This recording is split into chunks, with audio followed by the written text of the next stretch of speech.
I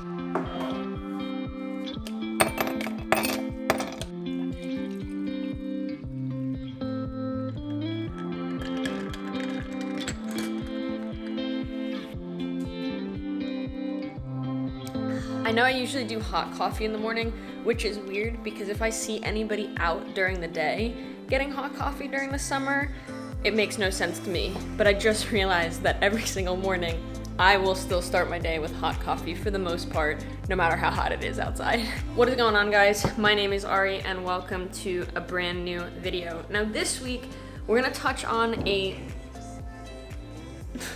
want to talk to you guys about something a little different than just my standard trauma-informed healing content this week, and that is on dealing with facing the fear of rejection. I know rejection is a sensitive subject for a lot of people, myself included. Nobody wants to feel rejected. Nobody wants to be rejected. But I've been doing a lot of work on this over the last few weeks in regards to non-attachment and all these other things that I'm learning. And I've learned the root causes of rejection, ultimately where it comes from, what are some of the subtle things that are at play that can be very seductive and very elusive that are keeping us from putting ourselves out there, from chasing after the people, the places, the jobs, the things that we want most in life. And I hope that after you watch this video, you can be a little bit better armed to go out into the world and get what you want.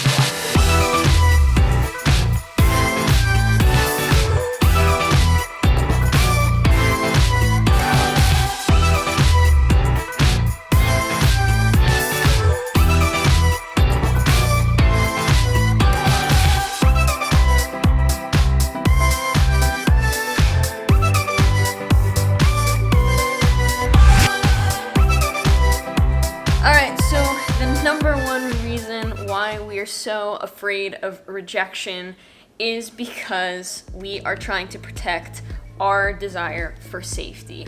We do not want to be vulnerable because by definition, choosing vulnerability means moving from a place of safety, of comfort at least in the sense of this situation, wherever I am right now, I know it like the back of my hand, so I feel like I'm in control of that, right? Like we do not inherently as human beings like to move from that kind of position to a position of risk. Let's just say in this case, we're talking about dating because I think dating is a very clear representation of what often happens for people. It is a prime example of how this stuff can manifest because by definition, shooting your shot is a risk. Seeing somebody that you think is attractive and trying to approach them when you don't know who they are, or if they're your friend and you're starting to develop feelings for them or some sort of an attraction, shooting your shot, putting yourself out there is gonna force you to move from that position of comfort into a position of unknown, into a position where you're risking what you know, and that creates a lot of danger in the body. Your body just does not want to do that, so you're gonna have to override a very natural human condition in order to truly put yourself out there, in order to get what you want. But here's the thing about not making moves in life because you're scared of what you don't know.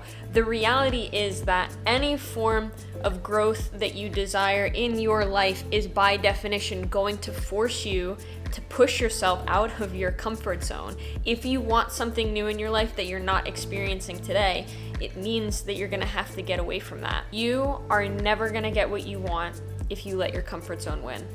Remember that.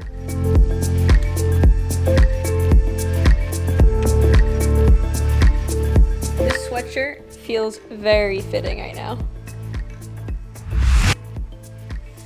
Alright, so number 2, I'm gonna be honest with you, it is definitely more of a mind messer. So I'm just gonna riff on this and go with the flow and we'll see where it takes us. But again, I think dating is a wonderful example here.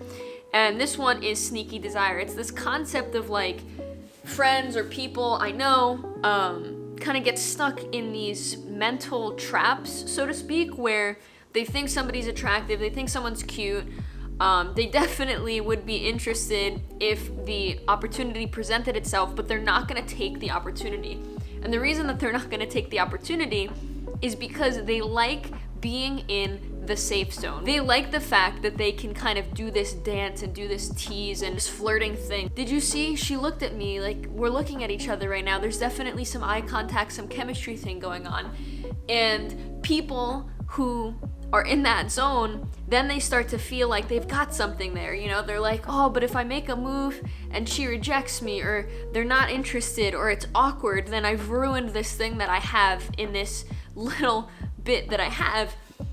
It is a really messed up way to think, because you don't have anything in that state. You're just messing with yourself because you've got this sneaky desire, you've got this attraction or something that you think is a lot stronger and bigger than it is. And if you're in that position, then I gotta ask you, what is it about being in a position where you have no idea if somebody's interested in you?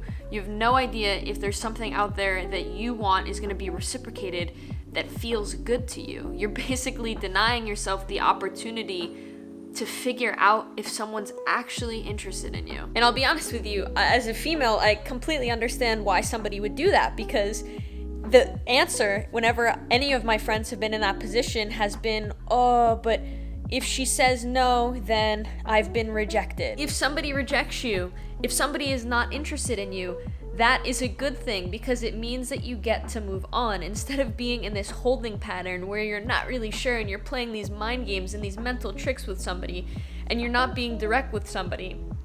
You can know it's either going to be a yes, I'm interested, or it's going to be a no, I'm not. And in either one of those situations, you've got clarity around how to proceed, what your next move is going to be. The reality is that if you do get rejected, if it's a relationship thing, if it's an attraction thing, if it's a job thing, if it's a whatever it is that you are experiencing that rejection, here's the truth, man.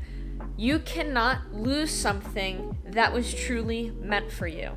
You cannot ruin anything that was actually meant for you and destined for you to experience in this life. It is simply the way that the world works. There are deeper powers at play here that control all of these things, and so it's kind of putting just like way too much pressure on you if you think that it is 100% entirely up to you. If you get rejected, it is a sign that that thing was not meant for you, that they're not supposed to have a place or role in your journey, and that is perfectly okay. It says nothing about who you are. It says nothing about your character. You need to be able to absorb that loss, reflect on it, and move on, because these things are not things that you should be internalizing. And over time, as you develop a stronger sense of your self-worth, as you get a better sense of putting your energy out into the world and showing up fully, authentically, vulnerably, being seen as who you truly are, the sheer reality is the way that people respond to you and that energy is not going to mean nearly as much to you as it does today, both in the good and in the bad. That was a very passionate way to end the video, but with that being said, guys, I am going to wrap up the video here. If you like the video, then please drop the video a like, subscribe to the channel down below. Thank you so much for being here. I love you, and I will see you next week. Bye.